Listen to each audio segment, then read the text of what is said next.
talk about interesting topics. Tonight, I have a very great topic for you. Uh, we are going to talk about men and men's health, sort of like a continuation of the love that we were showing our fathers on Sunday. Let's bring it back into the realm of everyday life. So tonight, our topic on this weekend interview is men's health and supporting men's health with natural remedies. That's what we're going to be dealing with. Run our quick intro, and we'll be right back to introduce you to my guest, the Indigenous Bushman. We'll be right back.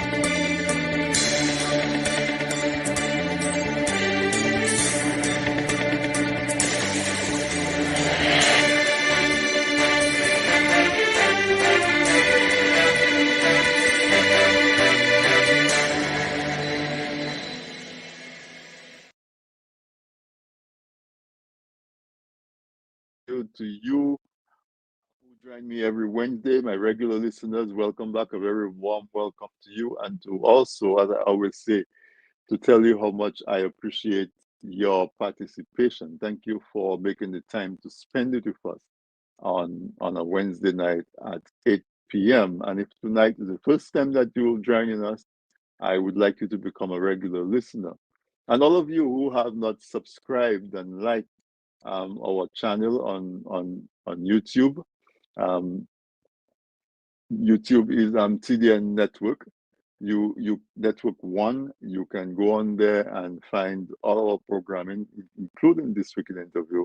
Subscribe and like, because you know what that does is it gives you a notification. Hit that notification bell. So whenever we have in our interesting programs, you get a reminder that this is happening on a Wednesday. And of course, if you're watching on Facebook, similarly, follow us, like us. There's a link, linktree.com, where you can get all the different options, where you can find this week's interview. You can find us on tdntv.net. Those of you who don't want to be on Facebook can find us on on tdntv.net. So you can find us on Facebook on This Week in Interviews Facebook page. You also can find us on TDN Radio Facebook page. And of course, the link is up there, linktree / TDN network. You can, if you click that link, it takes you to all the different areas where you can find it. So in the meantime, just send that link to someone, invite them to join us. Text somebody, however it is that you contact your people, let them know that This Week in Interview is live, and that we are going to have some pretty valuable information on discussion tonight. And so it would benefit them. It would definitely be a benefit to them and their loved ones if they could tune in to This Week in Interview. Our special good evening to our listeners in Dominica, particularly those who may be listening on RVR Jams Radio on DigiPlay Channel 59. Welcome to you. I know we are having some early signals of some inclement weather that's coming your way. Earlier in the week, it was a threat of a hurricane, but I think right now it's been reduced to the threat of a tropical storm. But we know what rain does in Dominica with all our rivers and streams that overflow. So be prepared for that. As a matter of fact, next week, Wednesday, our topic on This Week in Interview will be to help you to plan and to make sure you're prepared in case there is need to seek shelter and to deal with a major storm event, because we are in the hurricane season. Also, a very special good evening to you in Toronto who might be listening to us on our associate station, Radio SBE Online. Good evening to you as well. And to all the listeners, everybody who's tuned in, who's listening or watching us, Welcome to this week in interview. It's a pleasure to have you. Tonight, we are continuing the love and the attention that we're showing to our men from Sunday. Sunday was Father's Day, so I hope everybody had a special day. And if you did not have a special day, then maybe you need to figure out what is it that you need to fix so that next Father's Day you will have a special day. Um, but I hope everybody felt special. You had someone that made you feel special as a father, and congratulations to you if and it's reflected that you're doing the best you can, and maybe even better than you can. You stretch yourself because those are your loved ones. And of course, there are a number of folks who are graduating, and there are all sorts of graduation ceremonies happening, award ceremonies. Congratulations on your great accomplishments and your great achievements. Um, you know, we like to see the folks that we care about do well, and we like to see the folks that you care about do well as well. So, congratulations to you and all the best. Those of you who are graduating from high school, or who are folks who are graduating from high school, we want to wish them a very successful career in college, or if they go out to work. Those of you who graduated from college, congratulations. We know that it was a grind, but you stuck with it. And we wish you the best on your career or the next step in your career. Just June, July is just June especially just a month of achievements and a month of accomplishments. And so we celebrate that with you. And if, of course, you're struggling with because maybe you lost a loved one, our condolences and our thoughts are with you as well. And if you, for whatever reason, are not maybe enjoying the best of health, welcome. Welcome to this episode because that is what our topic is on tonight. We're talking about health, but we're focusing on men's health and how men can support their health by one, paying attention to their health and focusing on their health, and how they can do it in a natural way. And of course, a big part of natural health support is to focus on prevention. And so, and to focus on something that's continuous and sustainable. So yes, if you have a condition and you have to take some drastic changes to bring it under control, whether it's your weight or your blood pressure or your blood sugar or whatever other affliction that you have to do something drastic to bring it under control. It is only sustainable if you can incorporate um, whatever you're following into something that is more lifestyle and continuous and something that you can focus on and improve day by day. And so my guest tonight is Mr. Cyril Browne, better known as the Indigenous Bushman. And he's been here before, and so he was the person, the ideal person to come back to talk to us about our health. We as men, our health.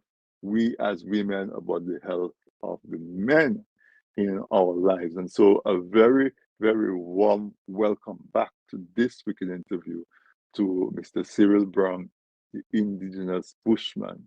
He's a herbal a chemist, he is a researcher, and he carries many hats outside of his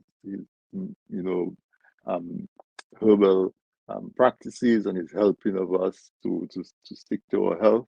He is, as he said, a musician. He's into martial arts, and so he's generally into just the well-being of you as a person. So, Mr. Cyril, welcome back to this weekend interview. It's a delight to have you back on. Your mic is muted. There we go. I can hear you now, I think. Thank you for having me again, Anthony. It's my pleasure being back on your program. I'm excited because I love sharing information as it pertains to health in general. Certainly. But You know, specifically tonight, uh-huh. we are going to be talking about men's health. So I'm really excited to be here. Yeah, and I mean, as I said, I think you're the ideal candidate because you describe yourself as a holistic health educator and not just like an educator who got your information 5 years ago and you just rehashing the same thing. In addition to describing yourself as an educator, you describe yourself as a researcher. Correct. And to bring it into practical terms, you also say you're a herbal chemist. And so we all remember the times when um, we used to have a dispenser. It wasn't a pharmacist, it was a dispenser who, was a chemist because he would mix certain things together based on what it is that you presented and be he or she and would be able to give you something that should help you. And that's where the chemist part of this whole thing comes in. And as Yes. I said, education and research.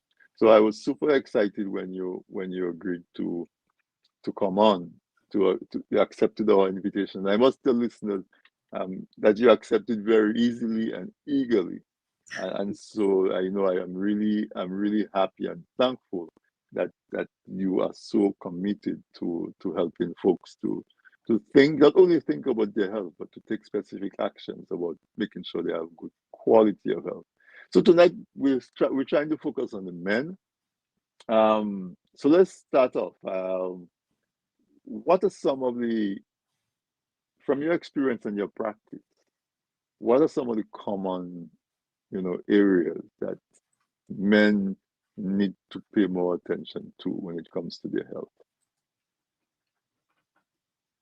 Before I start, I kind of like to let my disclaimer be known that I'm not a doctor or medical professional, all right? And Sure. we've already established that I'm an herbalist and a holistic health educator and a researcher.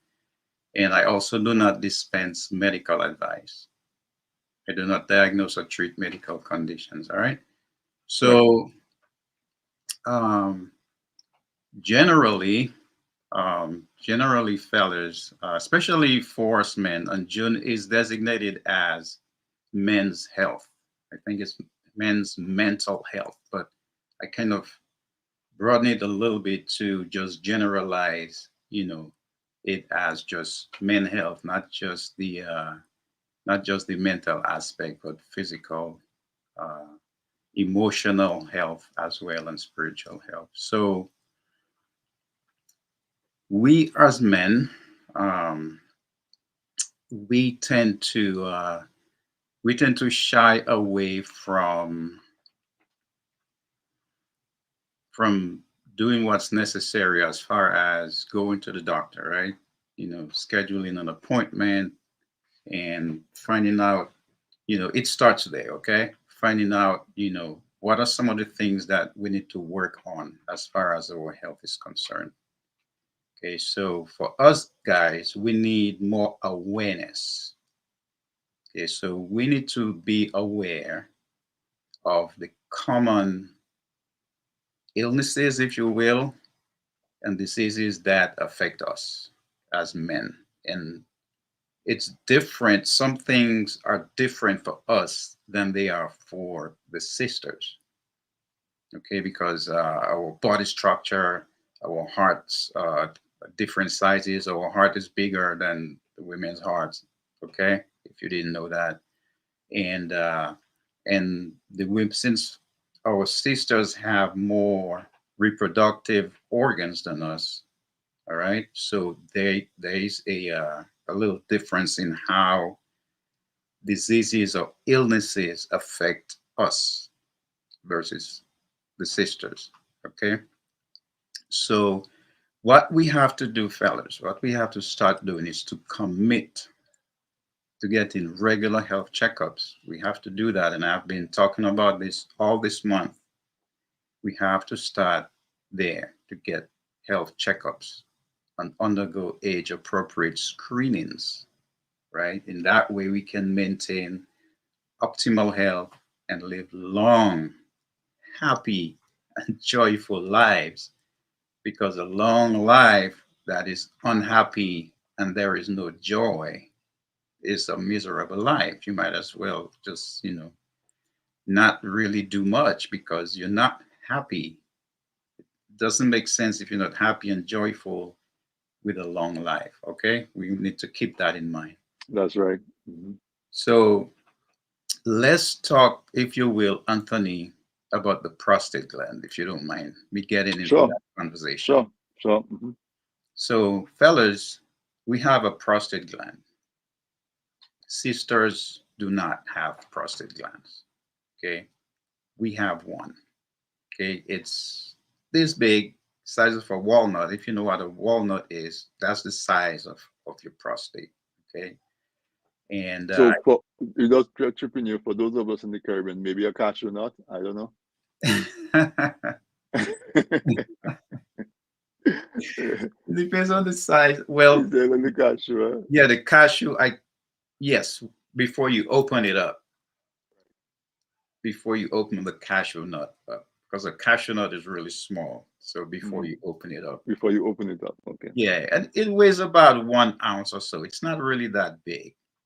It weighs about an ounce, and is part of the male reproductive system, Right, right? And it's essential uh, in the function of production of a fluid together with sperm, right? From the testicles and fluids that make other glands, or fluids from other glands that make up sperm or semen, right? right, So, for those of us who don't know, your prostate is located between your bladder above and your pelvic floor at the bottom. So, your bladder is here, you have the prostate here, the urethra goes through the, the prostate and it connects to the bladder. All right. So, urethra here. It's your prostate, the donut shape, and the urethra goes here. It's connected to the bladder, and then you have the pelvic floor beneath that there. Okay. Now the the rectum is directly behind your prostate. Okay, directly behind your prostate, and the most important function of the prostate, okay, again, is to produce that fluid that makes up sperm. All right. So there are what you call ducts in the prostate gland, right? And those flow into the urethra, which the prostate, which passes through the prostate, like I just demonstrated. Okay, so there are ducts in the urethra, and the urethra passes through the prostate gland. All right. So why is the prostate gland so important to us? Okay, because the prostate, it secretes or it produces and discharge, okay, an alkaline fluid that compromises of about 70% of seminal volume. Okay, and that secretion produces the lubrication and nutrition for sperm.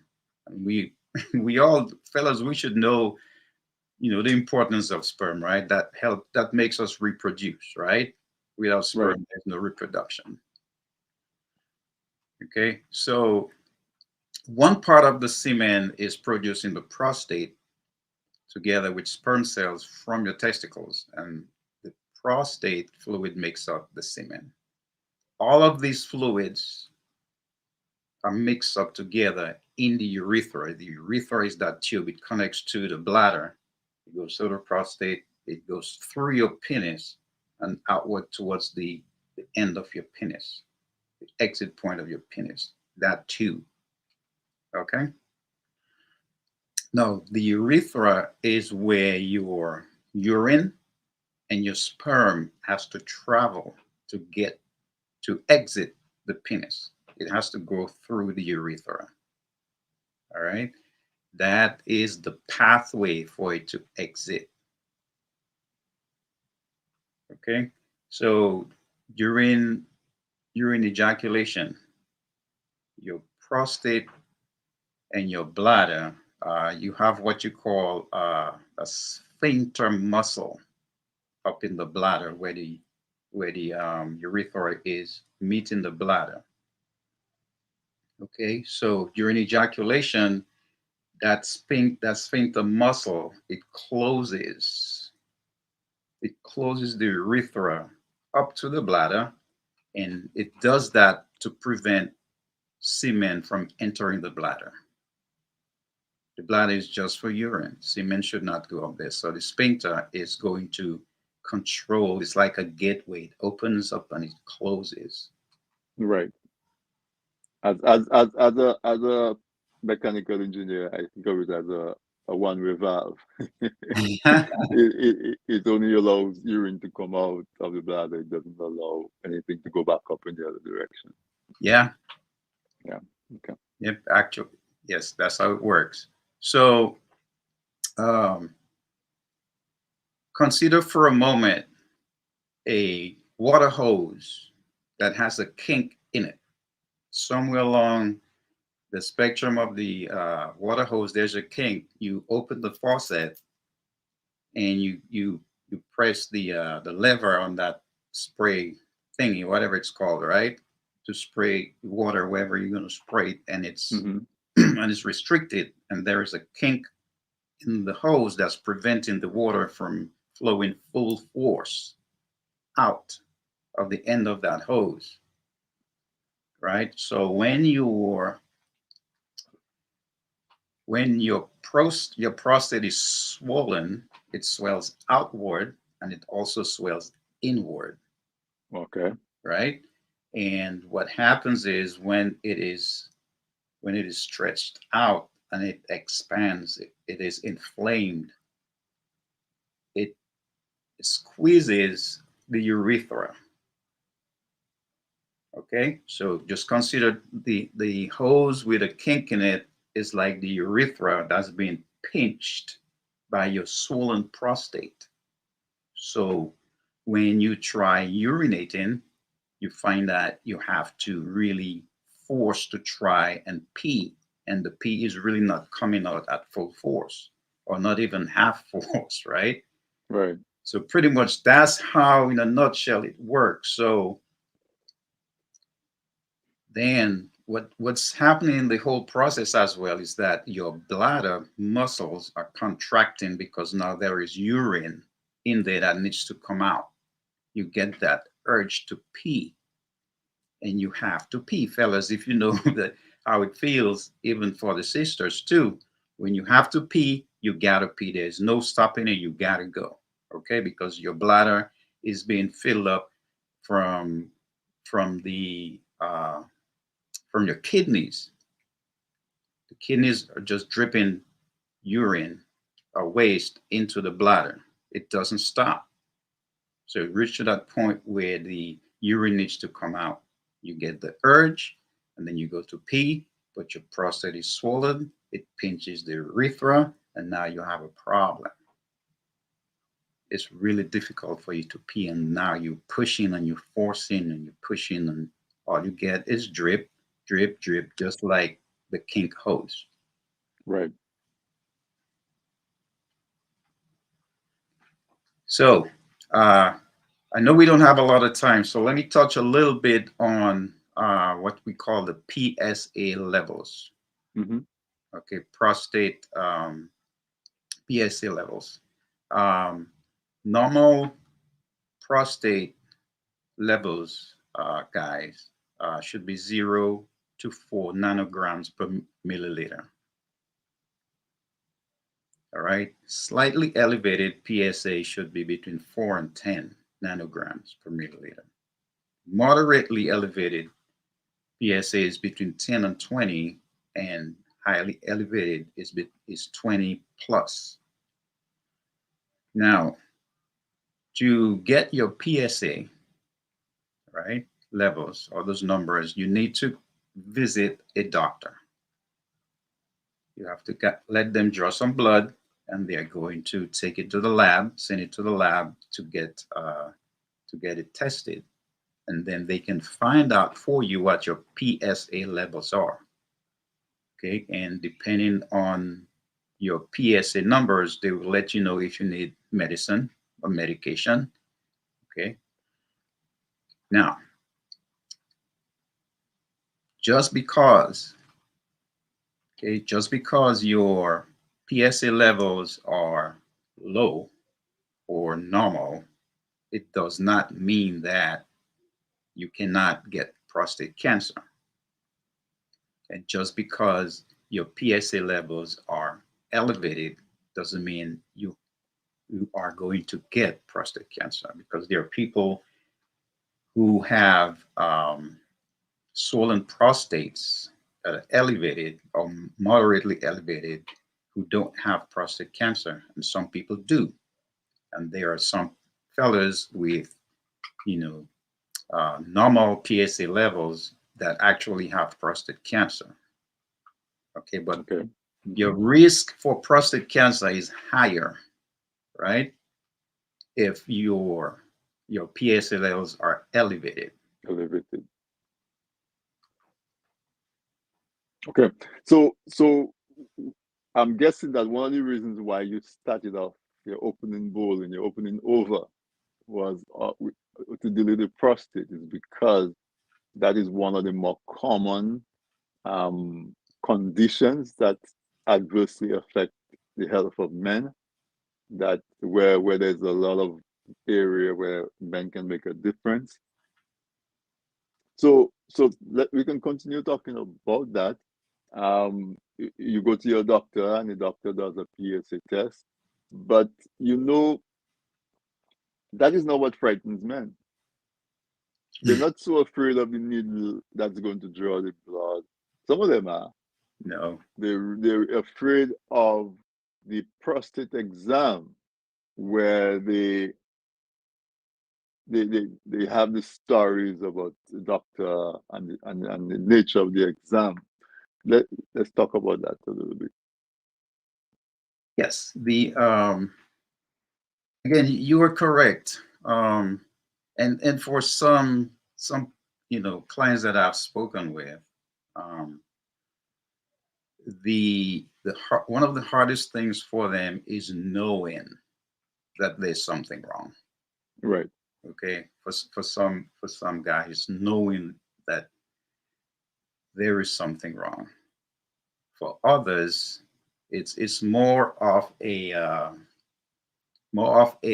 kind of macho ego kind of vibes that, like, hey, I'm a guy, so I don't need to go to the doctor. I don't need to know what's going on with anything, that has to do with making me feel bad. And also, what I actually found out today, Anthony, is that you know and I will take this a step further here, right? Mm-hmm. Is that for Black men in particular, right? Mm-hmm. Excuse me. There is a certain there's a certain there's certain stigma in society, right? That Black men in particular, we are made to feel certain pressures of life, okay, certain burdens that come with everyday living. That you know we are Superman. Okay, we don't need a doctor. We don't need. We're supposed to be Superman, right? Yes, yeah. That's the idea. That's the whole premise of society when it comes to us Black men. They tell us stuff like, get over it. You were strong. We are strong. However, you know, if you do not if you do not practice good, health regimen, you can't really be strong. And to bring it into terms that men will understand, If you have a vehicle, you can have the most muscular vehicle, pickup truck or whatever it is that you have. If you don't take it to the mechanic, or if you're a mechanic yourself, if you don't do stuff to it on a weekend or on a regular basis, Mm-hmm. it's going to break down. And Yes, you don't, and because you maintain your vehicle, you don't think of it as being a weak vehicle because it needs maintenance. that's right. So why would you think that you are less strong because you go check yourself, because you're doing stuff to maintain your health? I think men should be able to look at it in that way. You know, and we talk about ego and men being macho and so on. Um, that plays into men asking and seeking help so much in so many ways that I saw some commercials that says that men die because they're too proud to say there is something going on with them and seeking help. They die instead. Yes, So you know the education part of it that you spoke about. And I know maybe you come into it, but men are really afraid of the physical exam for the prostate. And black men in particular, again, because both of us that came from our ancestors who were enslaved, right? And as slaves, we were treated as stock. We were not really encouraged to take care of our health. We right. just had to make sure that we could get up in the morning and go to the plantation to work. And so we that idea of taking care of ourselves was beaten out of us. And Mhm. two, because of the practice that the slavers used to do in terms of sodomizing black men who they saw as a threat, they would break their spirit by sodomizing them. Black men have a real stigma about anything that has to do with their anus or their rectum, and that is in us mentally. And so when we hear that a doctor has to examine us through our rectum, it puts that emotional distress back onto us. You can just talk in general about that whole concept that men need to understand where those emotions and thoughts come from so that they can probably mitigate and deal with it a little better and differently. Absolutely. You are 100% correct. 100% correct. And that's where, history comes in. It's important that we learn history. I think people should study more on history when it comes to slavery and a lot of things that happened to us after slavery. Then you had Jim Crow, and then with the Ku Klux Klan, and now there's so many young black men and sisters too being killed by law enforcement. So pretty much every day is a stressful situation for a black man Mhm. anywhere in the world, anywhere. So even that whole slavery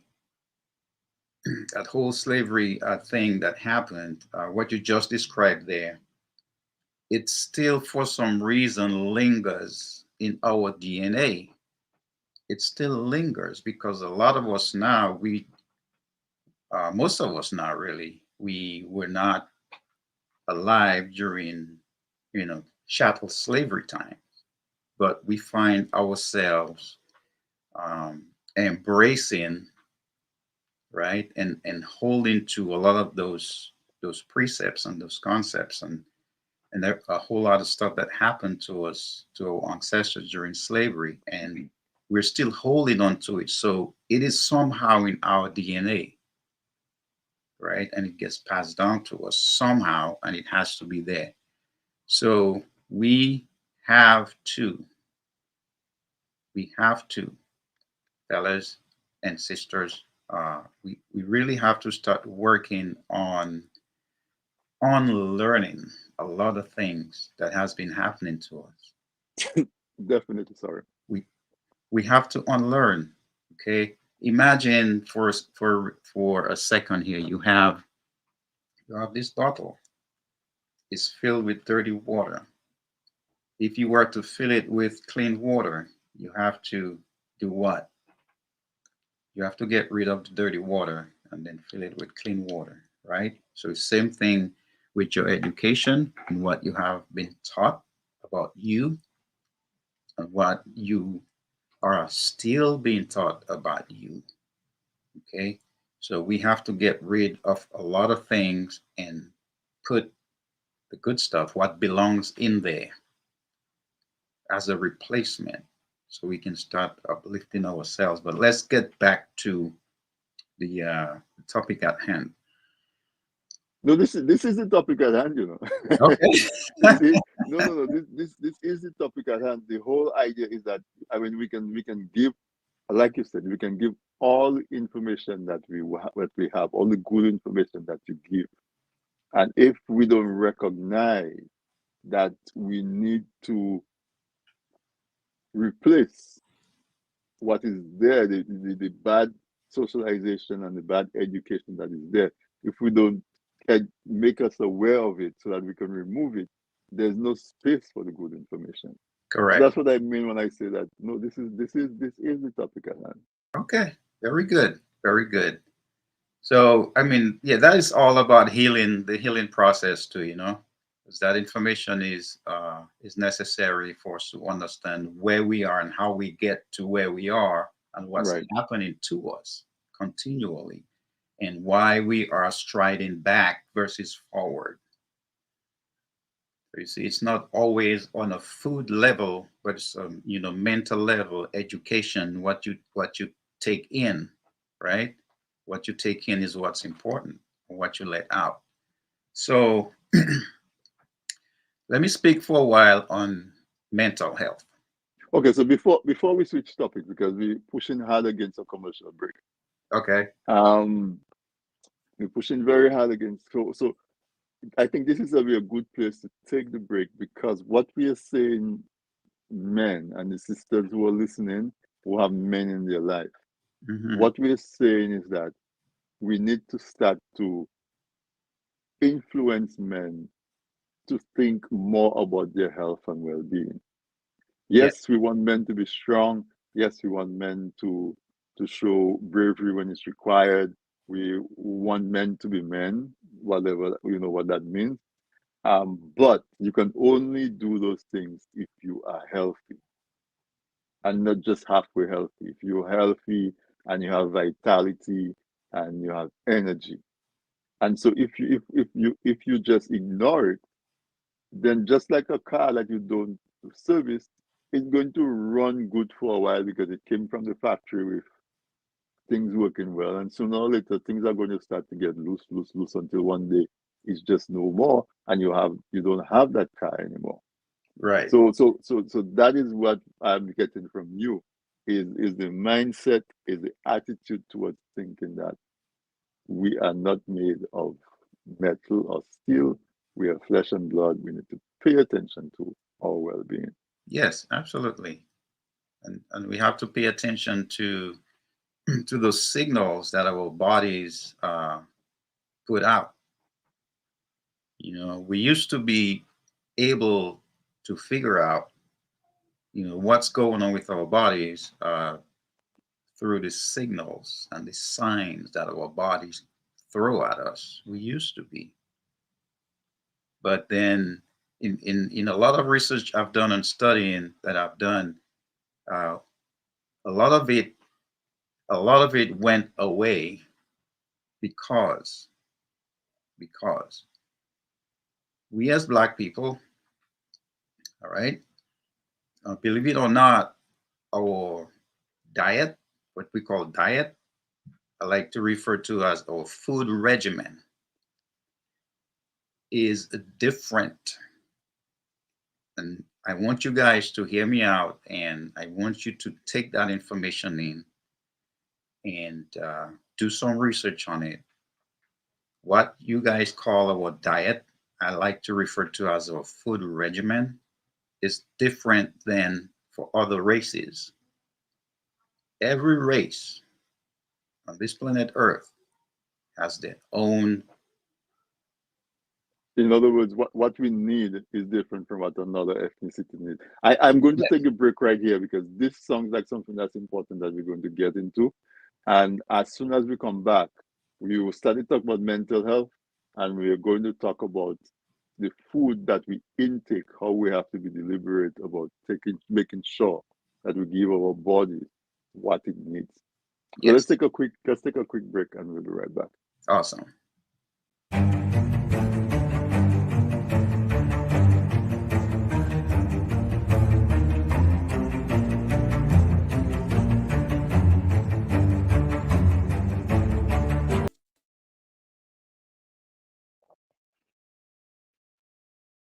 Welcome back, listeners. From the break. Thanks for staying with us through the break. I want to say thank you to our sponsors, Man's Audiovisual, Beacon Dental Health, by DominicaOnline.com. We appreciate your sponsorship and your support for this week in interview. Folks, if you're joining me late, our guest tonight is Mr. Cyril Browne, also known as the Indigenous Bushman. And tonight we're focusing on men's health, but not men's health after you've gotten sick. If you're sick, of course, it benefits you because hopefully you can get some information that will help you to alleviate your health condition, but preventative and to do it in a natural way. Before the break, we spoke a lot about just the whole mental aspect of health and the way we should think about um, the need to take care of ourselves. And of course, um, Cyril went through the awareness that we need to, the commitment that we are going to, and of course to do the screening, age-related screening, and we spent a lot of time to speak about the prostate and the role of the prostate and how issues with the prostate manifests itself like in our urine and that sort of thing. So welcome back after the break. The only thing I want to say also again to reiterate that um, we have news of some of the inclement weather that's approaching. So make sure that you do what you need to do to be prepared. Make sure you have some fresh water stored. Make sure you have at least a source of light and some food, and whatever loose material that may be in your yard or anything that can turn into a projectile and cause damage to your property and injury to others. Make sure that you somehow try to secure that. All right, so we're back. Cyril, before the break, there were two areas that you started talking to, and I said, well, this is going to take some significant time. And one of them is mental health and the sense of well-being that we need to pursue um, as an objective, as a goal. And the other one, you started talking about the food and paying attention to the food that we eat. There's a quote that came to mind as you started talking about food that I heard somebody say is that when you're healthy, you should make food your medicine. Otherwise, your medicine is going to be your food. I don't know if you want to touch that or not, but I just thought I would throw that out there as I give back the mic to you, so you can talk about these areas in terms of mental health and food that we need to pay attention to. Sure, absolutely. I mean, I, I have been I have been teaching for quite some time on Facebook, YouTube, Instagram, and locally here in my city. You know, I talk to people locally here too. And So since you mentioned it, might be a good time to just tell them how they can find you. yes, absolutely, yeah, yeah. Um, you know, one of the reasons that we as Black people um, get so sick, right, is because we eat the wrong foods. It starts in your gut. It starts with what you put in your mouth, all right? I know we have to deal with environmental factors, and and chemicals under your sink, in your kitchen, on your underneath your bathroom sink. Yes, that's secondary. But primary is what you put in your mouth, what you eat, and what you drink. That's where everything starts. Okay, your entire health depends on what you put in your mouth. Okay, so what is the reason, or why is the reason that so many of us are getting sick? And we're getting sick. We eating the wrong foods, like we got processed food. We got animal products that are processed and refined. Okay, that are packaged and sold to us, and it makes us sick. And we know we are getting sick as a people, but yet still, for some reason, we are unable to break away from that umbilical cord. We are unable to cut that cord and make that change. We know we are getting sick, but we still buy the foods and eat the foods. No one's holding a gun to your head and forcing you. You are actually buying. You're paying for your illnesses. When you think of it that way, you are paying someone else to make you sick when you know you should not be eating those foods. And I'm going to go through a short list here, right? Right. Most of the foods that we eat, okay, we get high blood pressure, diabetes, kidney disease, lung disease, prostate issues, stroke, heart attacks, digestive disorders, headaches, and that's just the tip of the iceberg. And fellas, I just mentioned heart attacks. We guys, we are more likely to get a heart attack and die from it than the sisters. And one of the reasons is that the sisters are more likely to go to a doctor. When a sister does not feel well, she goes to a doctor. When a man does not feel well, he just says, "Hey, man, that will go away." And Right. and that's And we you get think from that you it. think that is the masculine thing to do. Yeah, like we both mentioned at the beginning of this broadcast here, that we need to get away from that. All right. So what I'm saying is, and I could testify to this, guys, I wasn't always healthy. I wasn't always healthy. I was not always fit. I keep saying it. If you follow me and you follow my lectures, you will hear me say it. I was not always healthy. I was not always fit. I was sick. I was constipated. I once had a kidney infection. I suffered depression, headaches, all that stuff.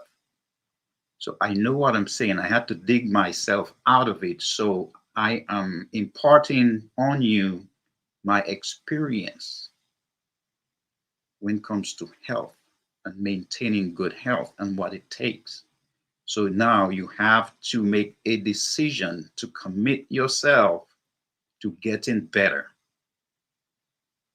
You should, for the sake of yourself, for the sake of your family, if you have one, if you have an immediate family, if you have siblings, or for whomever. But do it for yourself. Start where you are. Start Right. now. The longer you wait is the worse it gets. The harder it is to dig yourself out, the more you wait. Now that you have the information, you need to start thinking about, all right, Bushman, where do I start and how do I start? Right. Okay. You have to start reading labels, food labels, read them. And I'm serious.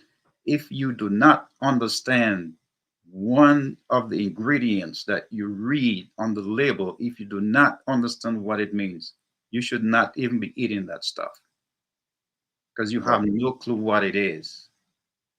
No clue. And those are processed foods, and those are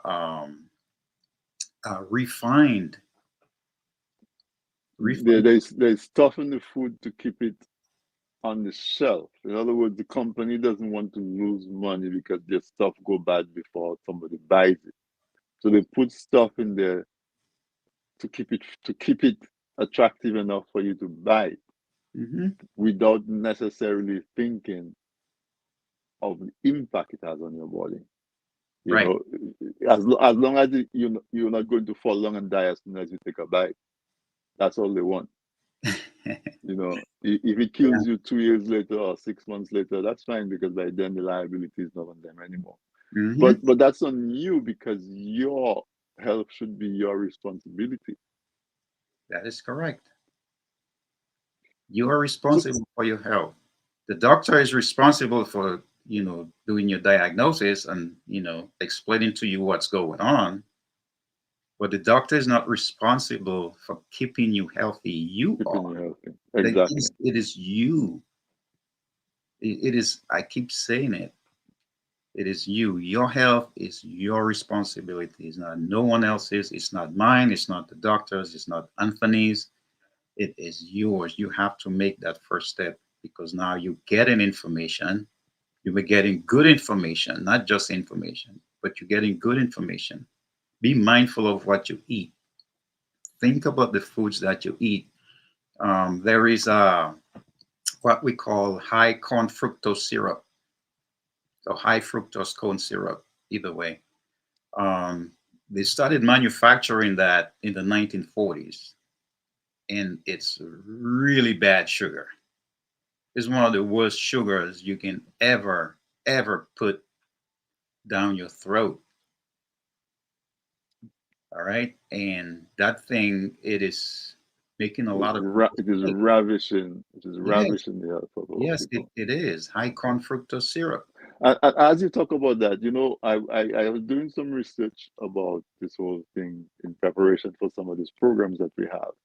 And these companies actually spend millions of dollars researching what are the things that they can give you so that when you put it in your mouth, it triggers a response in your brain so you can want and eat more of it. Again, is the education. If you are aware of that, Hmm. then you know that it's not you making that decision per se. It Right. is that influence that they have on the chemicals that's released that's making you make that decision.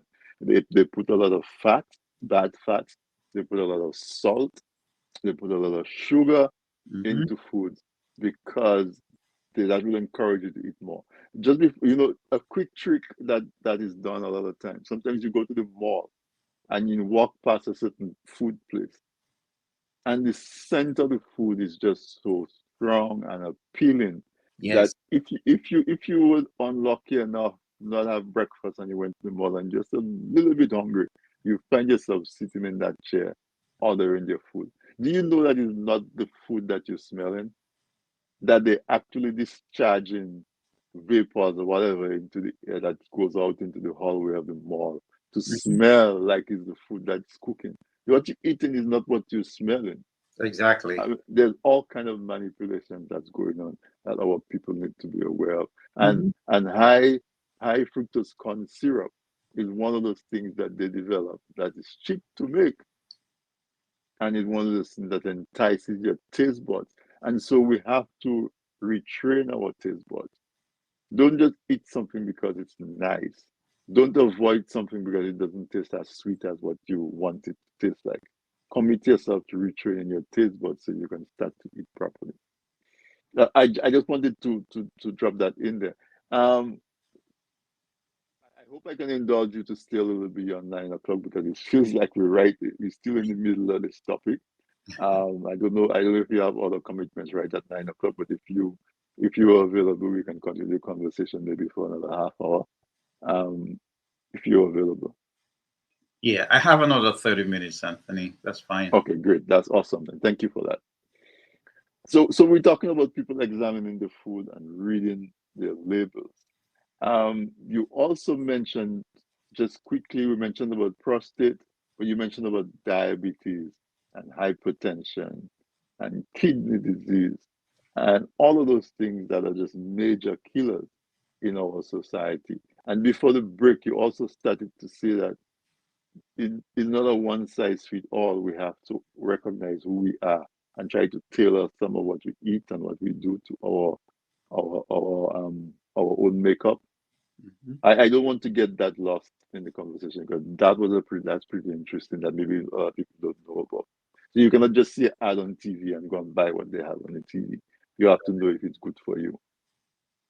Mhm. So if you can talk about that a little bit more. Yes. Oh man. Uh, there is so much to say about it because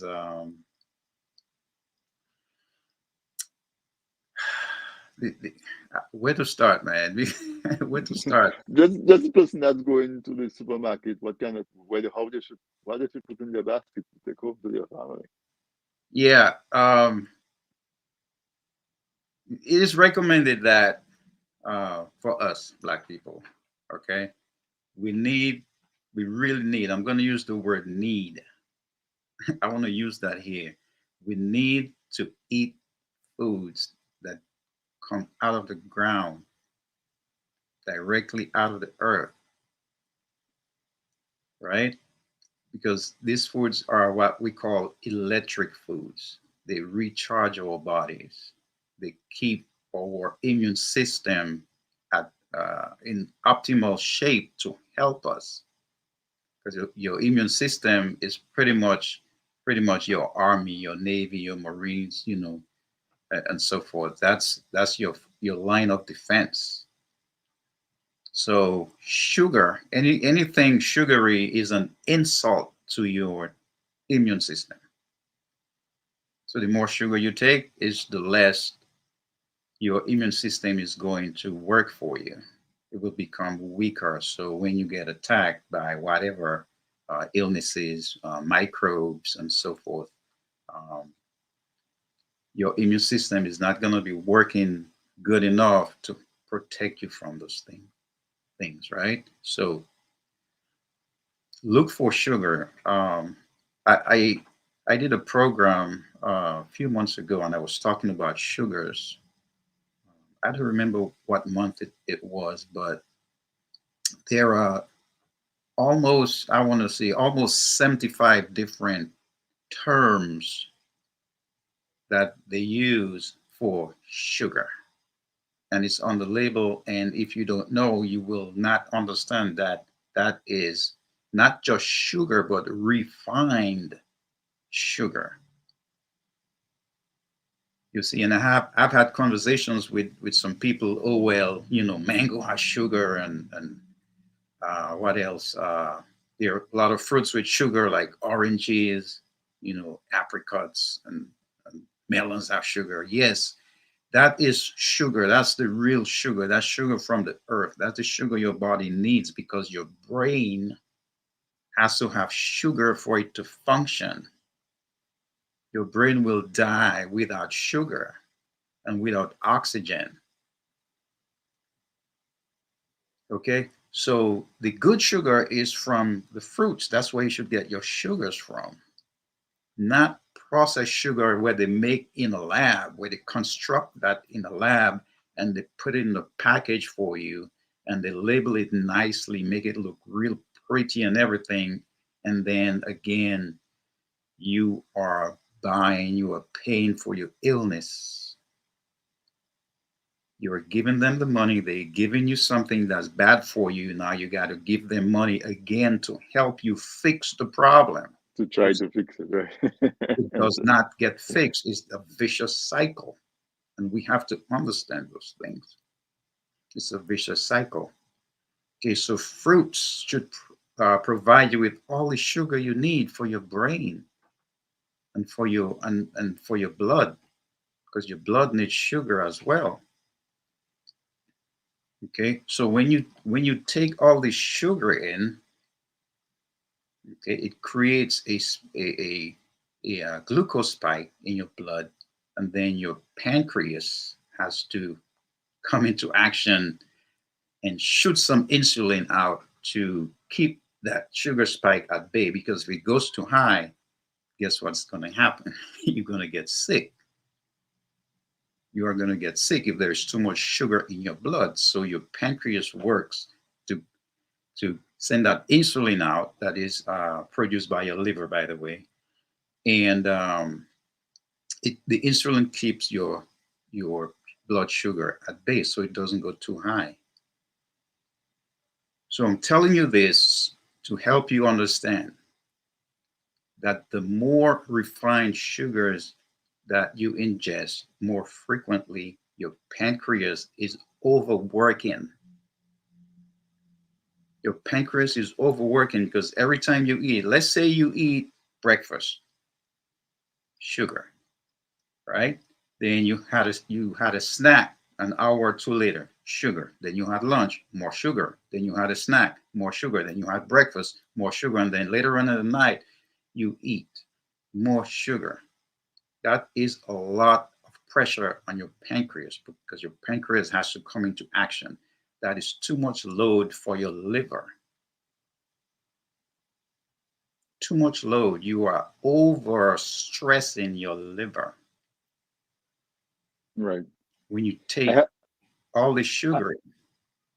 I have a question from a guest that's saying, if your guest has time, can you briefly touch on foods we ingest that act as hormone disruptors? Does that fit into the conversation that we're having now? In terms, Yeah, I mean, absolutely. Yes. I mean, sugar is one of them. Sugar is one of them. Smoked meats, all those again, those are processed foods, smoked meats, dairy products that they push on us so much. And dairy products are bad. I'll tell you guys, it is not. And if I may go into that a little bit, sure. dairy products, guys,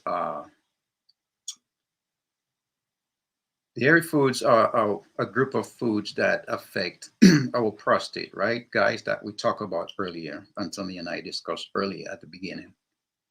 It affects your prostate, but that's not the only thing it does. There's dairy products that's bad calcium, and when you take in too much calcium from those dairy products, milk, ice cream, cheese, and so forth, right? Yogurt. What it does, it overworks your kidneys because now your kidneys have to find a way to get all the excess calcium out of your body through urine, but it cannot because it's overworked. There's too much calcium, and then uh, you have what you call calcification, where the calcium, the excess calcium, uh, doesn't get extracted or it doesn't get detoxed through the kidneys. So it has to find somewhere to go. Guess where it goes? In your joints. It goes in your joints, and then you get inflammation, you get arthritis in the joints, and worst, okay, worst is that you get kidney stones, and that's how you get kidney stones for the most part. Too much dairy products because your kidneys cannot process that much. Okay, so it is so much information, so much to give, so much to tell. It's never ending. And then for some people, there are going to be questions upon questions that have been But answered. But yeah, that's so if but I know, so let's try to delete a few things, right? If we can do something real quick. Hypertension is very common. So you touched on diabetes. Restrict your sugar to sugar that's in fruits and naturally occurring in the whole fruit, not somebody sell you a bottle of orange juice. right. Use the orange. That somebody sell you what they pass for apple juice in the store. No, eat the apple instead. So we touched on diabetes. What about high blood pressure? Because high blood pressure and the related cardiovascular conditions are so devastating in our community. Yeah, absolutely. High blood pressure, HDN, hypertension. Um, we as a people, and I'm addressing my people, because I have to. It leaves me no choice to address my people because, for the most part, we are not paying attention. We're not. When I say my people, I'm talking about Black people, right? We We are know not. that we are conscious in this program. Yes, we are not paying attention. Okay. Um, I just spoke about the kidneys. So salt, everything has salt in it. Every packaged food, you will see salt and you will see sugar. Even when the food is supposed to be sweet based on the product and the label and Like a cookie, for example, a yes, cookie or some other thing like that. exactly. You know the food is sweet to your taste buds, but when you read the ingredients, it has sugar. I mean salt, That's salt. Hmm. right? Salt destroys your kidneys. Too much salt also destroys those kidneys, the two kidneys you have back there. And that also, when your kidneys are malfunctioning, your adrenal glands, you know, and that takes me back to the person who asked about the hormone disruptors, right? Your adrenal glands, right? They create adrenaline, right? That hormone is a hormone. So when you take too much salt, your kidneys are affected. When your kidneys are affected, your adrenal glands are affected. So that disrupts adrenaline, right? All that salt is, you have salt in bread. Those are just common foods. They have salt in bread. Salt is in cookies. Salt is in cakes. Salt is in cereal. Those packaged cereal boxes. It has salt in it. But they disguise the salt with other ingredients, other chemicals that kind of mask Right. the taste. And like you Exactly. mentioned earlier, And to cover this taste of the salt, they put more sugar. yeah, and like you mentioned area is just a trick, is something they're doing to trick your brain into thinking, oh man, that's good stuff.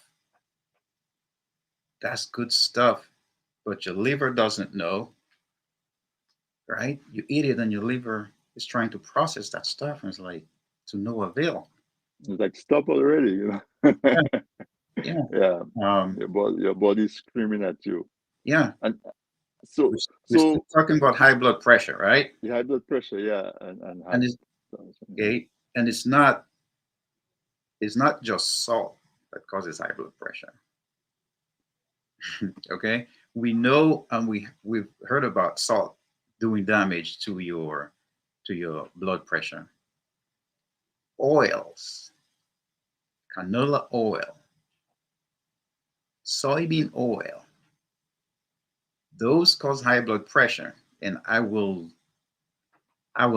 help you make that connection. I will help you understand the connection there between those bad industrial seed oils and how they create or how they get to uh, to make us get high blood pressure, right? So those industrial seed oils that they make for us, they have no use at all as far as our health is concerned. They're useless oils. Seriously, they're useless oils. They're no good. Canola, um, corn oil, what corn, they call vegetable oil, yeah. all of that. So the label says vegetable, uh, but the ingredients, you will either see corn or you will see soybean. I'm Right. like, wait a minute, vegetable oil, soybean, corn? Like Yeah. it says vegetable oil, So what they say vegetable oil is when they mix up everything together, they call it vegetable oil because they don't have one name to call it. right? Again, it's just to get you to open your wallet and put that money forward and buy the product. The product is going to make you sick. And I will say it again, you have to pay money to go to the doctor to try and fix what you just bought and put in your body. And you could have done better. You could get avocado oil. You want to get cold pressed oils. Cold pressed oils are much better for you than those Co- industrial seed oils. So coconut oil, avocado oil. Yeah. yeah, coconut oil, pretty good. Okay, so the connection here is with oil and high blood pressure is that those bad oils, what they do, they form plaque in your arteries. They form plaque in your arteries. That also leads to high cholesterol, bad cholesterol. So when your arteries have plaque, they are partially clogged. So when your heart beats and it pushes the blood to the arteries have so much plaque in there that the blood is not being distributed the way it needs to be distributed to your body, which means that the heart is going to be working harder because your heart is not stopping. You know your heart can't stop. Your heart has to pump blood, otherwise you die. So the heart is pumping blood through the arteries that is partially clogged because of all the bad oils that you use, right? Now, the heart is working harder and the blood has to go through, but the blood needs more pressure to pass through the partially clogged artery. That smaller opening. Yep. Yes, you have a smaller pathway. And there, my friends, there, my people, you're going to get higher blood pressure because the hole is not as big as it should be for the pump blood to go through it. So now you're gonna end up having HTN. Right. Somebody's asking, does coconut oil cause high cholesterol? Coconut oil, we have heard we've heard that a lot. Okay. Now, I grew up in Dominica. All right. I left Dominica when I was about 20 years old. That's where I was raised. That's where I grew up. And during the 60s and the 70s, during the Rasta movement, um, we used to teach on that. Okay, we used to teach on whole foods, on the good foods to eat, and that's the only oil. That was the only oil Rastas used to use frequently, all the time, Oh yeah. and we The never got sick, coquem guys. and yeah. For those of us who know back then, those times, Rasta was the most healthy person in the island. There is no doubting that. We know it and we used to teach those lessons. So they found ways to infiltrate the information, infiltrate everything, and now they're telling us coconut oil uh, gives high cholesterol and coconut oil is bad for you and blah, blah, blah. What they're not telling you is that they process the coconut oil because they can do that. They process the coconut oil.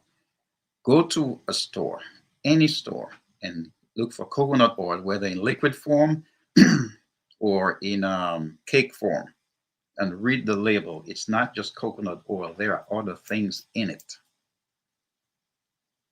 And that is what's causing the problem, not the coconut oil. Yeah. And I have a little bit of history that I read up on that.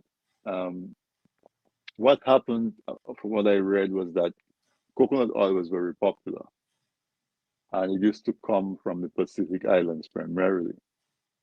So during the World War, and they had embargoes, and ships couldn't move as freely, an oil industry developed in the U.S. from making corn oil and soybean oil and vegetable oil. When the war was over, to prevent coconut oil from becoming back as popular as it once was, the the corn and soya industry mounted a campaign to discredit coconut oil by saying that it was harmful and Right. to promote the corn oil and the soy as more healthy. And that is what we still have as remnants of that. So it was never, as you said, it was never about what is good for you. It was all about they had built up an industry during the years of the war, and to maintain it after the war, they discredited coconut oil and to push the oil that the corn oil and soybean oil and vegetable oil that they Mhm. had started feeding the market. Just like margarine. Yes. Margarine is not butter. It's just, you know, vegetable oil that they chemically change so that it would be solid at room temperature. Hmm.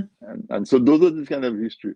Cyril, we have about 10 more minutes left. And obviously, you have so much knowledge. There's no way we can get in 10 minutes. I really want you to take some time to tell the listeners how they can get to your teaching.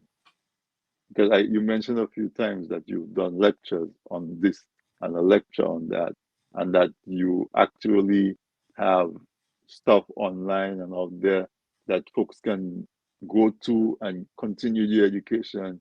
They can contact you and so on. So I really need you to spend a few minutes, take your time, and tell folks where they can find your teaching and how they can contact you to help them to, if they're serious about taking control of their health, that you can help them put together a preventative regime or a care, a wellness regime that will help enhance their health. Absolutely. You guys could find me on Facebook. I have quite a few followers who already know how to find me on Facebook. But if you don't already, you could find me, just search for Indigenous Bushman, Indigenous Bushman on Facebook. You will find me. My handle on Instagram is at Indigenous Bushman, and same for YouTube. On my YouTube channel, type just go to type at the at sign Indigenous Bushman, and you can find me on YouTube as well. You can contact me by phone.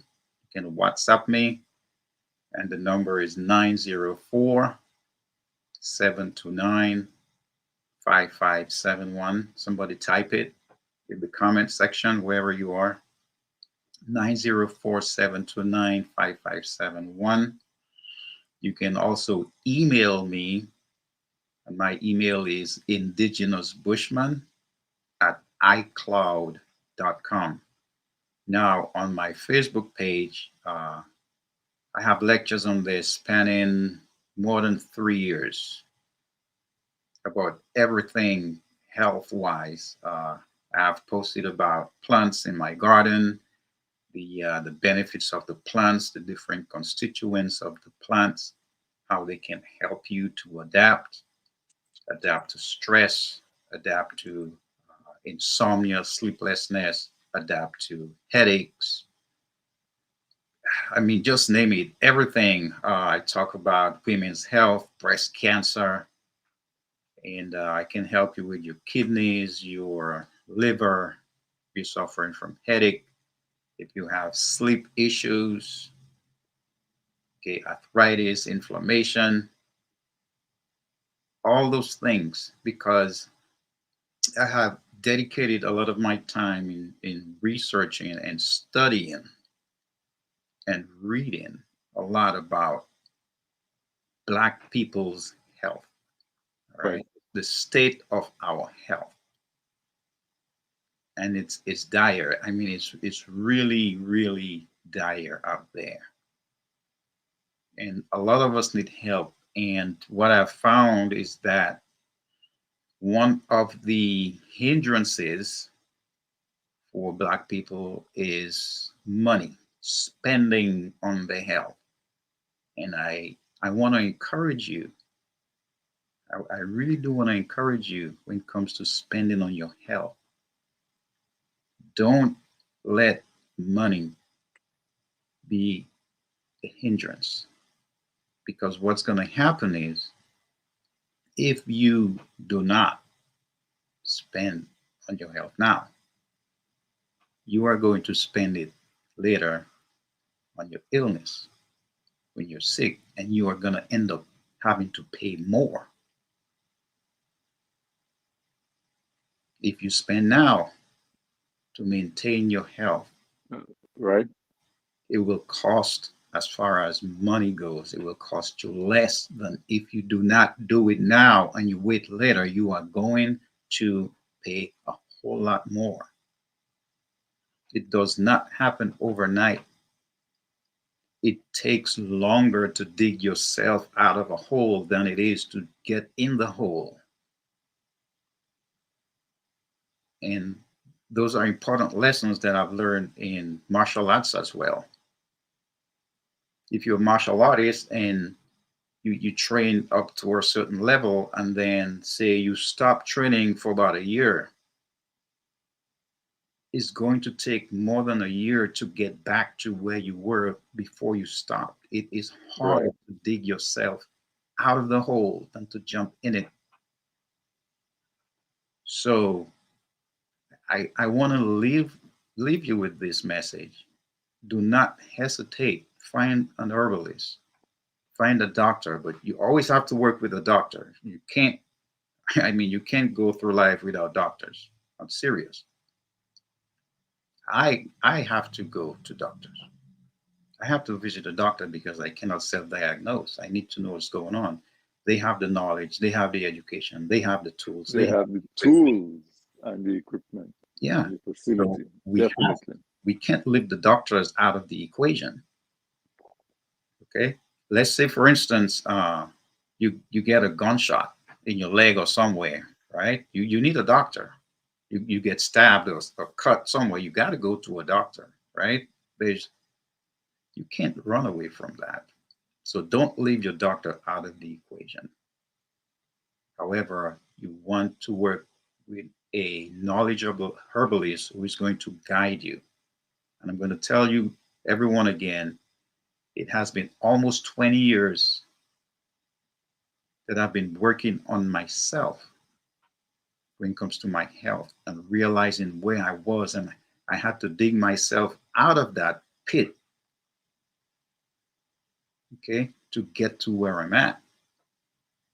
And I am I'm thankful for, my mentors and people who are pushing me, to, hey, you can do this, you can do it, go for it, go for it. I still have people pushing me.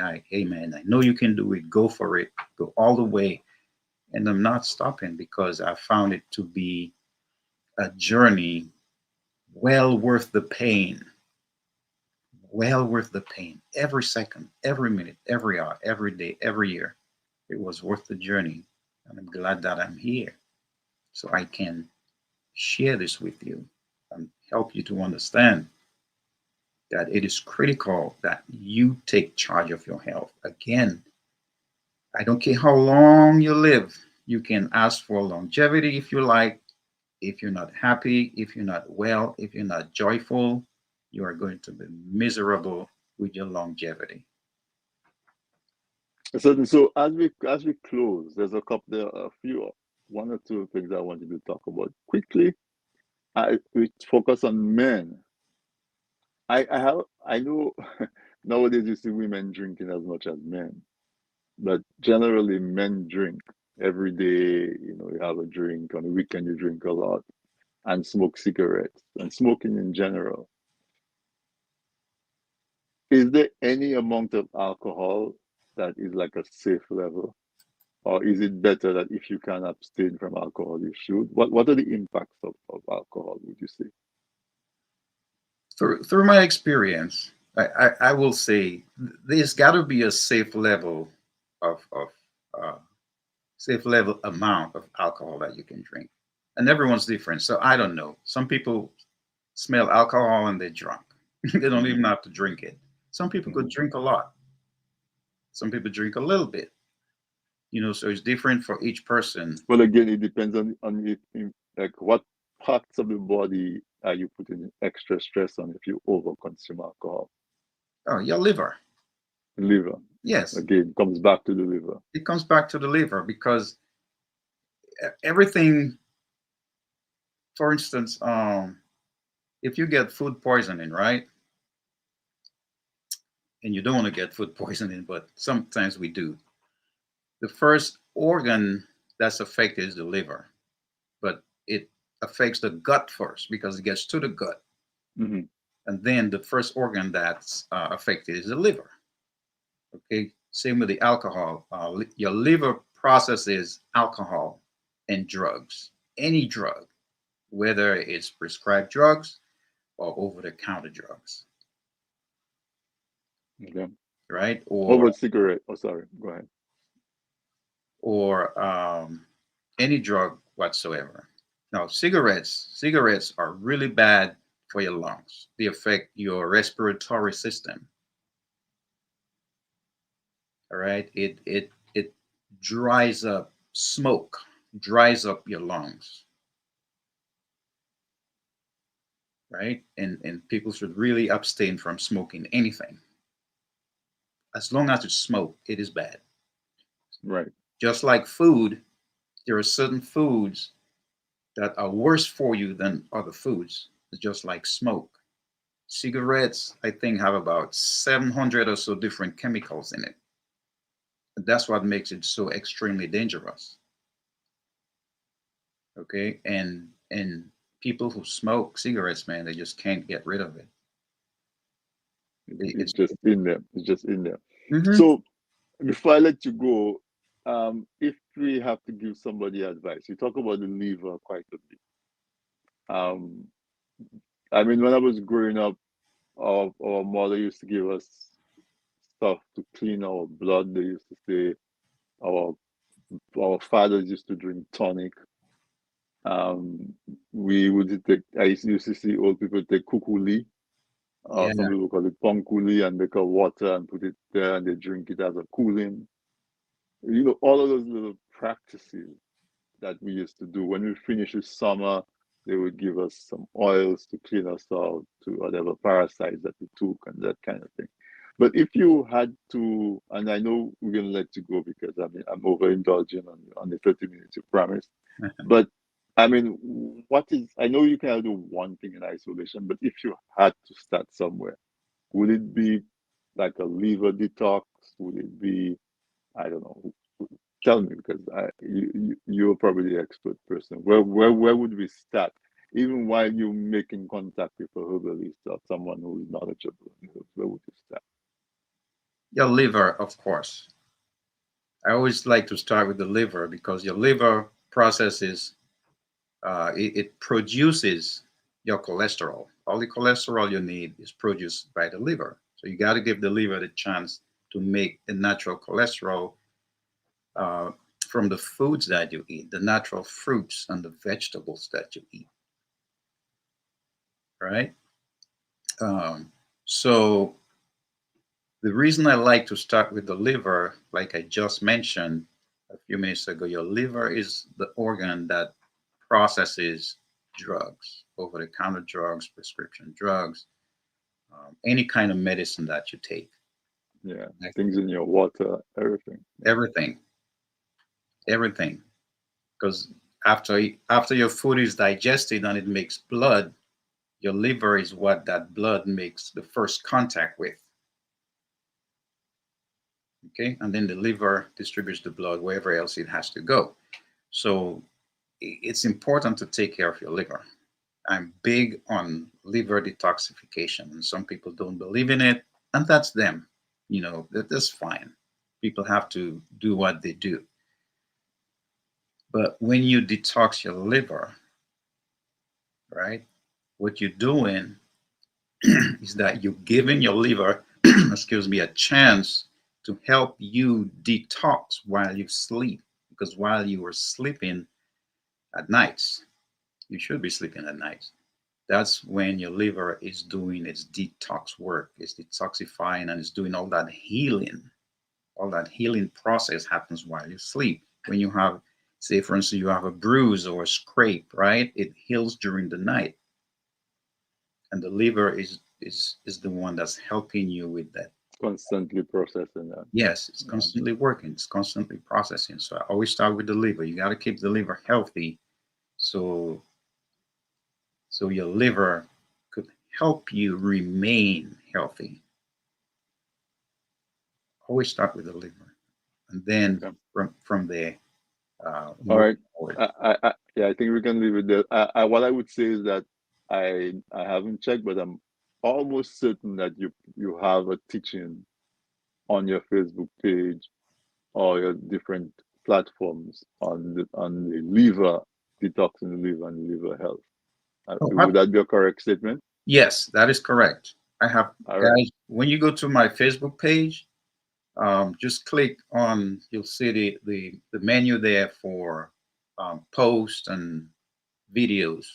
Click on that video link. It will display all my videos, or partial based on your screen size, partial amount of This my videos, time. and you can Hmm. scroll. There's more than 2-3 years of videos on there, Right. and I it's like every single lecture I've given on Facebook, I always mention the liver. Right. Okay. So there you have it, folks. You can find Indigenous Bushman teachings on his Facebook page, the Indigenous Bushman. His YouTube channel is at Indigenous Bushman. His Instagram is at Indigenous Bushman. And I say at, I mean the ampersand, that sign with the A with the circle around it. Everybody Yeah. knows that by now. Um, his phone number is 904 729 5571. 904 729 5571. We have Indigenous Bushman at iCloud.com is the email. So definitely somebody was asking a question. Can you put it back up, please, about um, what time of day should someone last consume detox meal considering the organs uh, at its full potential at specific times within 24 hours? I'm thinking that is probably a big topic. I would say go to the different social media pages to get some more of the learning. Contact um, Indigenous Bushmen directly. That's Yes. what I would say, because it wouldn't make sense to rush an answer um, in 30 seconds. Um, I have overindulged on your kindness, but I know you like to teach and you like to share. So what I would say is thank you so much for taking the time to come out and to help us to encourage men to take care of themselves. Take care of yourself as well as you take care of your car or your pickup truck or whatever it is that you have. Take care of yourself as well as you take care of your wife. Take care of yourself as well as you take care of any hobby or any practice that you have. Because at the end of the day, your job, your bank account, your money making, whatever it is that you do, take care. And men in particular need to be careful because, you know, we work in circumstances, we work hard, a lot of times physically, and then after we work, we go and lime, so we drink and we smoke. On the weekend, we lime in again, and we just running ourselves ragged. And so we have to make sure that we can keep our body in optimal shape. As the Bushman said, pay attention to your liver, but that's just to begin. Pay attention to what you eat, pay attention to how you treat yourself, what you put in your mouth. And so, Cyril, I want to tell you thank you. I really appreciate it every time you come. And the audience too, we got a lot of participation and that sort of thing. So thank you so much for coming and sharing. It was a pleasure having this conversation with you. Absolutely. It was my pleasure being here again, Anthony. All right. So folks, there you have it. He always comes with his information and he shares it generously with us. Again, I encourage you to go onto his Facebook page, Instagram, YouTube. His phone number is 904 729 5571. If we didn't get to a question that you had, send him an email, call him, send him a text, Indigenous Bushman at iCloud.com. So, folks, let's just understand. Let us show that we understand how precious our health is to us. It doesn't matter how much money we have. The cemetery is full of millionaires. It doesn't matter what car we drive. There are garages all over the place. You have your nice car that you take care of, and you put everything into it, and you die. Your wife doesn't know what to do with it, and she sells it for half of what it's worth. And if you just know that somebody bought your car for that price, you would be turning over in your grave. But that's what you devoted your time to, why you died earlier than you probably should. Just over and over again, there's nothing that's more important than your health.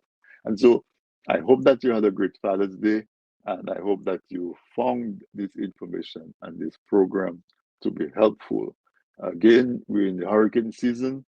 So next week, we're going to be talking about preparing for a disaster or some kind of major. Let's see what we can do that if we get a major weather event, it doesn't turn out to be a disaster because we were so ready. But for now, they're expecting some weather systems to be traveling through Dominica, or St. Lucia, Martinique, and so on. So let's just be vigilant and let us be, just aware and take the precautions that we need to take. I want to say good night to you. Have a great evening. Enjoy the weekend. And we'll see you again next week, Wednesday, on This Week in Interview with your host and guide, Anthony Drago. Good night, everyone.